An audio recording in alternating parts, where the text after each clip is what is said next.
Hello दोस्तों, आशा करता हूँ आप सभी अच्छे होंगे, अपना ख्याल रख रहे होंगे। तो आज हम लोग हिंदी के कुछ बहुत इंपॉर्टेंट क्वेश्चन देखने वाले हैं जो आपके एग्ज़ाम के लिए बहुत इंपॉर्टेंट होने वाले हैं।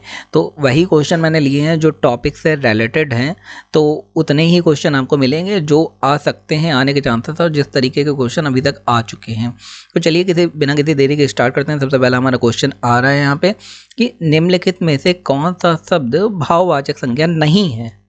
तो ये नहीं में काफ़ी लोग ध्यान नहीं देते जल्दी जल्दी में। तो नहीं पे बड़ा ध्यान देना है कि यहाँ पे जो नहीं है उसके बारे में पूछा गया है। तो भाववाचक कौन सा नहीं है? पहला है जमाव, पहचान, आलती और सजावट। तो जमाव, पहचान या सजावट, इससे भाव निकल रहा है कि नहीं? सजावट भाई बहुत अच्छा है, तो एक भाव निकल रहा है। पहचान में भी एक भाव है कि आपका पहचान क्या है, मतलब अगर आप कुछ बड़े पोस्ट में होंगे तो आपका भाव अलग होगा, आप प्राउड फील करेंगे, ठीक है। लेकिन आलती में क्या कोई भाव निकल रहा है कि ये आलती है?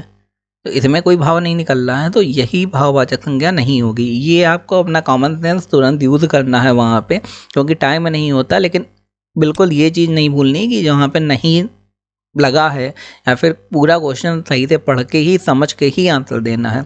इससे एक भी क्वेश्चन के लिए आपको बाद में रिग्रेट ना करना पड़े। निम्नलिखित में से कौन सा शब्द सर्वनाम नहीं है? सर्वनाम नहीं है पूछा गया है। तो यहाँ पे कौन कौन से? कुछ, कौन, तुम या फिर न्यून।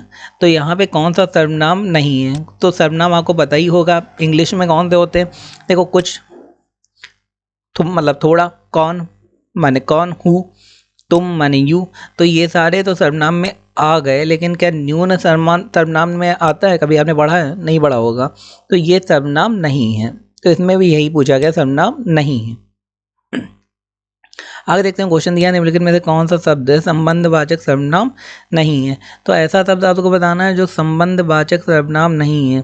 तो जैसे पहला हो गया जो, फिर वो, फिर किस, जिसका, फिर जिसे। तो इसमें संबंधवाचक सर्वनाम जो नहीं है वो कौन सा है? तो इसमें वो है वो। अगर आप जो लिखते हैं कहीं पे कि उस पुस्तक को ले आओ जो कि वहाँ पे मिलती है, तो उसमें क्या संबंध बन रहा है कि भाई उस पुस्तक का संबंध उस दुकान से बन रहा है, ठीक है। जिसका, ये जिसका है, ये सामान जिसका है उसे ले जाओ, तो सामान का संबंध जिस व्यक्ति का है उससे बन रहा है। जिसे, जिसे ये काम आता हो वो आ जाए, तो ये भी उस व्यक्ति का काम का बन रहा है। लेकिन वो एक पर्टिकुलर इंसान के बारे में बात हो रही है कि वो, तो इससे कोई संबंध नहीं बन रहा है। तो यहाँ पे ये संबंधवाचक सर्वनाम नहीं होगा। आई होप, आप आशा करता हूँ आपको समझ में आ रहा होगा।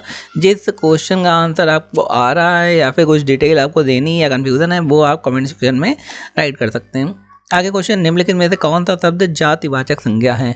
तो जातिवाचक आपको पता ही होगा, जातिवाचक संज्ञा का मतलब क्या होता है। बचपन कौन सा है?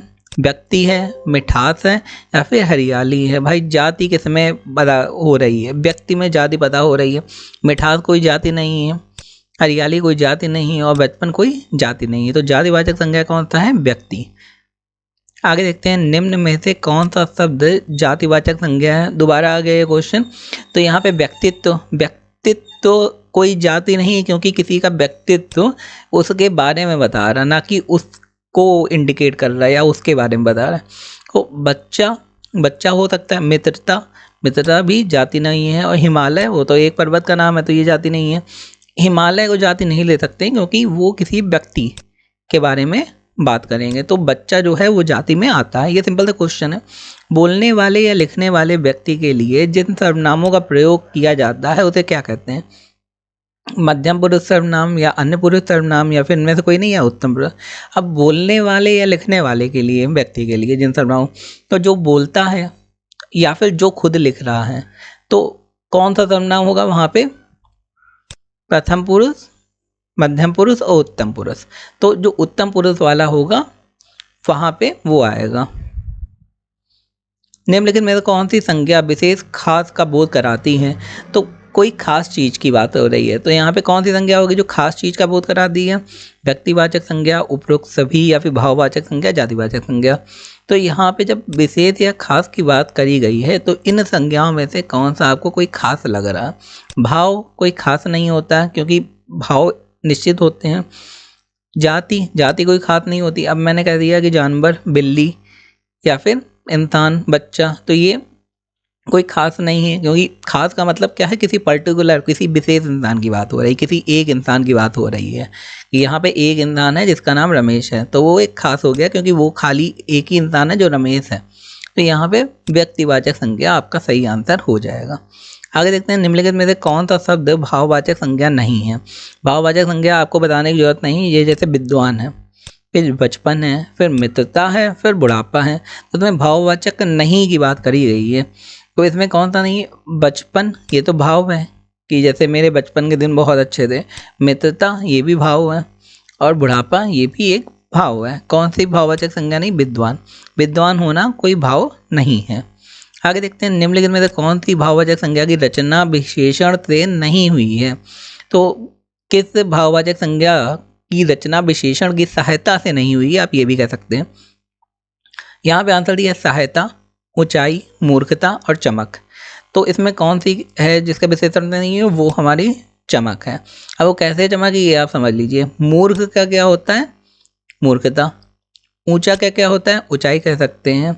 सहयोग का सहायता, ठीक है। लेकिन चमक का आप कुछ नहीं बना सकते हैं। तो ये एक ऐसी भाववाचक संज्ञा है जिसका किसी विशेषण से रचना नहीं हुई है। निम्नलिखित में से कौन सा शब्द भाववाचक संज्ञा नहीं है? तो जैसे बैठक है, स्वस्थ है, कमाई है या जलन है। तो इसमें कौन सा भाववाचक नहीं है, आपको ये बताना है।